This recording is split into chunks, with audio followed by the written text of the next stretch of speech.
जैसे हमारे इंडिया में क्या होता है कि जो हमने पहले भी पढ़ा कि जो पूरी इंडिया में से, जैसे पूरी इंडिया, यहाँ से छोटे छोटे पहाड़ में से एक एक सिलेक्ट होता है, यहाँ पे आके बैठते हैं, हम उसको क्या कहते हैं, पार्लियामेंट कहते हैं। इस तरीके से पूरी दुनिया में, ठीक है, पूरी दुनिया में वहाँ से रिप्रेजेंटेटिव आते हैं, आके क्या किया उन्होंने, एक ऑर्गेनाइजेशन, एक संगठन बनाया जिसका नाम क्या रखा हमने, यूनाइटेड नेशंस रखा। क्या रखा? United Nations.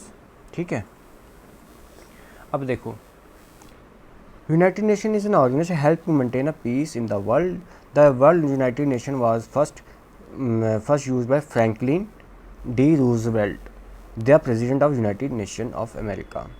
देखो, ये यूनाइटेड नेशन जो है ना, ये किस लिए हुई थी? वर्ल्ड वॉर सेकंड हुआ था, ठीक है, उसकी वजह से सब जगह वायलेंस रहा हुआ था, ठीक है, सब वार हो रही थी।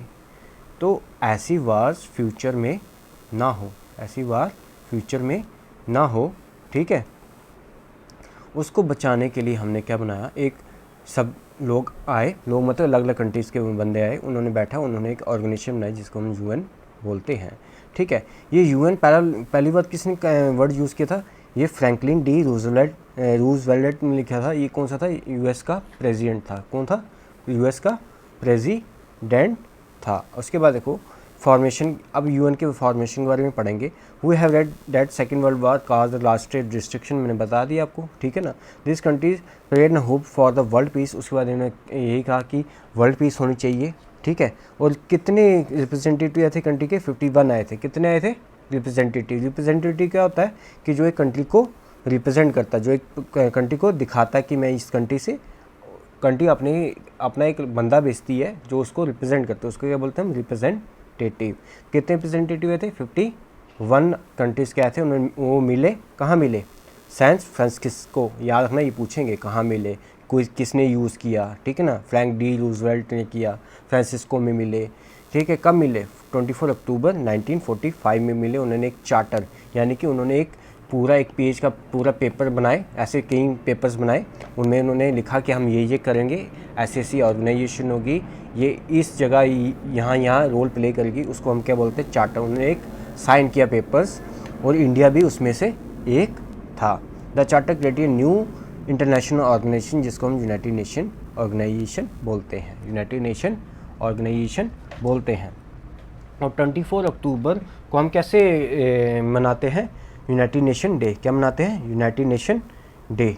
हम हर साल 24 अक्टूबर को यूनाइटेड नेशन डे बनाते हैं। ये पूछेंगे यूनाइटेड नेशन डे कब बनता है, ठीक है। ये पूछेंगे कि कितनी कंट्रीज आई थी, है ना, वो कहाँ मिली थी, ये सब पूछेंगे। कितनी? 51 आई थी। कहाँ मिली थी? सैन फ्रांसिस्को में मिली थी, यूएसए में, ठीक है। इसका हेड क्वार्टर भी पूछेंगे। अभी इसके कितने मेंबर हैं? 193 मेंबर हैं। कितने मेंबर हैं? 193 मेंबर हैं, ठीक है। ये भी पूछेंगे आपको। ये पूछेंगे इसका हेड क्वार्टर मतलब कि यूएन का हेड क्वार्टर कहाँ है? न्यूयॉर्क में है, ठीक है। हेड क्वार्टर मतलब इसके जो मेन जहाँ पे बैठी, जहाँ इसकी बिल्डिंग बनी है, वो कहाँ है? न्यूयॉर्क में है, ठीक है। The secretary general is the chief of the administrative officer of the UN. देखो, इसका एक जैसे हमारा प्रेसिडेंट होता है, किसी किसी कंट्री का प्रेसिडेंट होता है, किसी किसी का पीएम होता है, वैसे एक ऑर्गेनाइजेशन का एक हेड होता है जिसको हम यहाँ पे यूएन में क्या बोलते हैं? उस हेड को सेक्रेटरी जनरल। क्या बोलते हैं? Secretary general. अब इसके ऑब्जेक्टिव क्या होते हैं? यूएन बनी क्यों? इसके क्या क्या, ये बनी क्यों? इसके क्या क्या लक्ष्य हैं? पहला इसका है कि पूरी दुनिया में पीस होनी चाहिए। क्या होना चाहिए? पीस होनी चाहिए।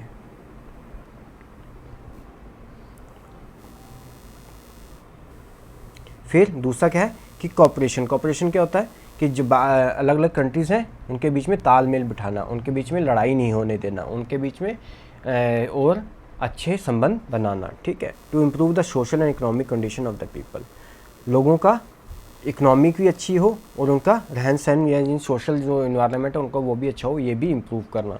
टू प्रोटेक्ट ह्यूमन राइट्स की रक्षा करना, ठीक है, ताकि कहीं पे लोगों को ऐसे ही नहीं मारा जाए, उनकी ह्यूमन राइट्स को प्रोटेक्ट करना। UN does not frame laws, does not depend upon impose taxes, it is a platform where the issue are discuss and solution are work out.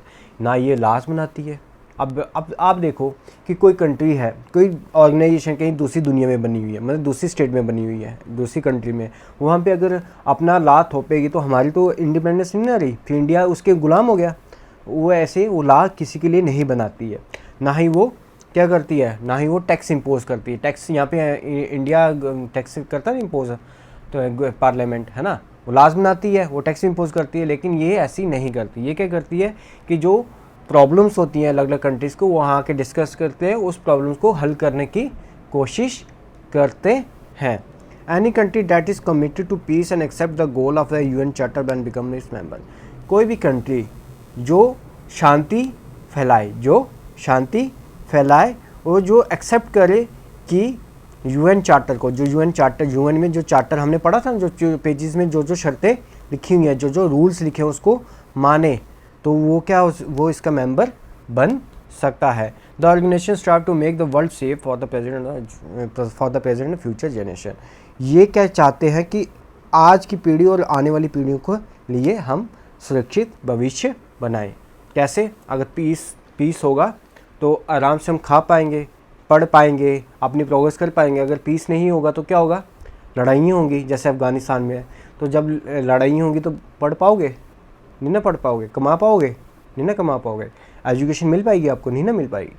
ना ही बेसिक नीड्स मिल पाएंगी, ना खाना मिल पाएगा, ना पानी मिल पाएगा। तो इसलिए एक बंदे की, एक पूरी नेशन की ग्रोथ उस पर, पीस पे डिपेंड करती है। ये इंश्योर कौन करता है?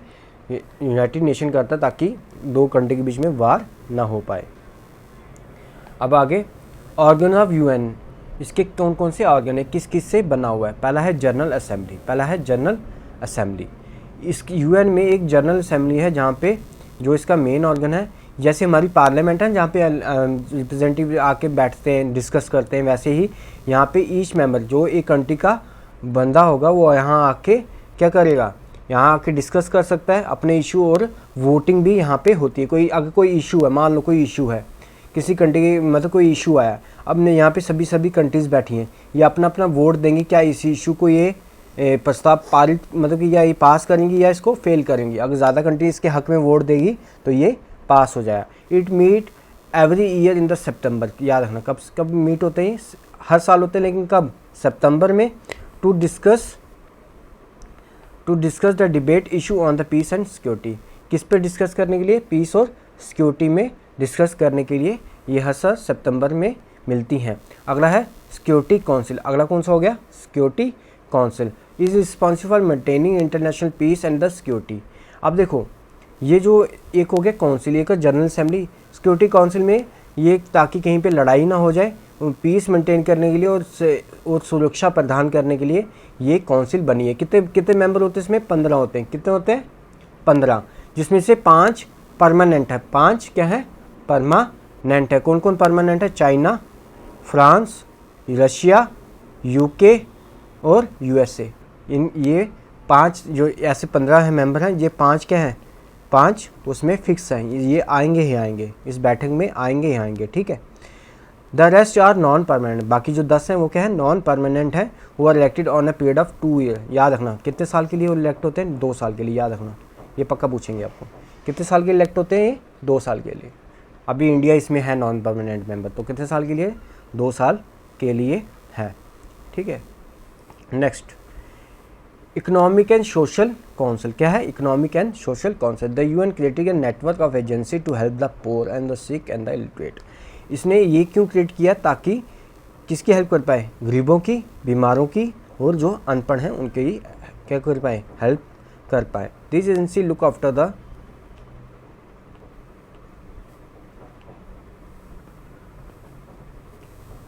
Issue such as human right, equality of women and regulation of trade.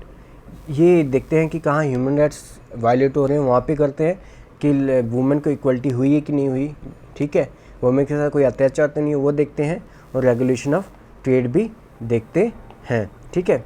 The work of these agencies is coordinated by an economic social council. इसके भी एक काउंसिल बनी हुई है, जहाँ पे आके जो रिप्रेजेंटेटिव वो बैठते हैं, और वो क्या करते हैं? इसके ऊपर क्या करते हैं? डिसाइड करते हैं कौन सा इशू हमें डिस्कस करना है और किस इशू पे हमें एक्शन लेना है। आगे है ट्रस्टीशिप काउंसिल। एक्चुअली क्या हुआ था कि पहले 1950 से लेके 2000 के बीच में कई कंट्री ऐसी थी जो अभी किसी दूसरी कंट्री की गुलाम थी। ये जब गुलाम होती है इसको क्या बोलते हैं? कलोनियलिज्म, है ना। तो वो दूसरी कंट्रीज़ पे रूल कर रही थी। तो उनको आज़ाद करने के लिए ये काउंसिल बनी थी, ताकि उनको भी फ्रीडम प्रोवाइड किए जाए, वो उनके लिए एक ये बनी काउंसिल। देखो, trustee council establish to supervise the administrative trust territory of the world which are not independent, जो तब इंडिपेंडेंट नहीं थी, लेकिन आज क्या हो गया, सब इंडिपेंडेंट हो गई है, और ये ट्रस्टीज काउंसिल आजकल फंक्शन नहीं करती क्योंकि सबको आज़ादी मिल चुकी है। आगे चलते हैं।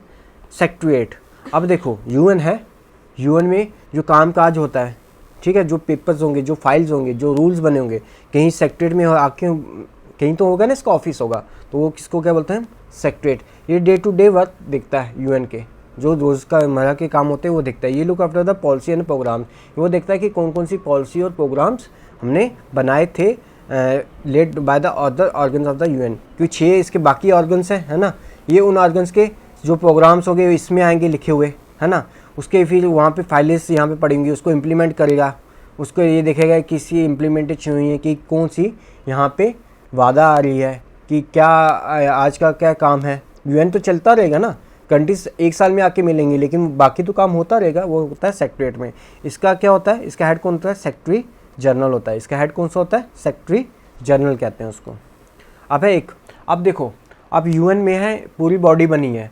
अब जैसे यहाँ पे हमारी कोर्ट है, लड़ाई हो जाती है, हम कोर्ट में जाते हैं ताकि हमें न्याय मिल पाए, है ना, तो वो न्याय कैसे मिल सकता है, इंटरनेशनल कोर्ट ऑफ जस्टिस, पूरी वर्ल्ड का कहाँ है कोर्ट, यहाँ पे एक कोर्ट बना है जिसको हम क्या बोलते हैं, इंटरनेशनल कोर्ट ऑफ जस्टिस। ये क्या है, is the principal judicial organ of the UN, ये का उसका जुडिशियल ऑर्गन है, जहाँ पे 2 कंट्री आके एक दूसरे पर मुकदमा भी दायर कर सकती हैं और एक दूसरे पर क्या एक इंसाफ ले सकती हैं, ठीक है। It settle dispute between the countries advises member states on the matter of international law. ये दोनों कंट्रीज़ के बीच में डिस्प्यूट हल कराएंगी।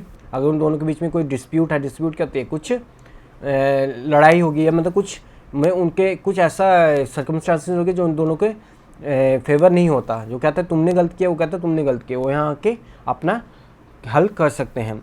इसमें कितने मेंबर्स होते हैं, कितने जज होते हैं, 15 जजेस होते हैं। जजेस आर द इलेक्टिव ऑफ, याद रखना ये पक्का पूछेंगे, 9 साल तक ये इलेक्ट होते हैं। ये कितने मेंबर होते हैं, 15, और कितने साल तक, 9 साल तक इलेक्ट होते हैं। हेडक्वार्टर कहाँ है इसका, नीदरलैंड में, ये पक्का पूछेंगे, ये आएगा, ठीक है। इसका हेडक्वार्टर कहाँ है, नीदरलैंड में है।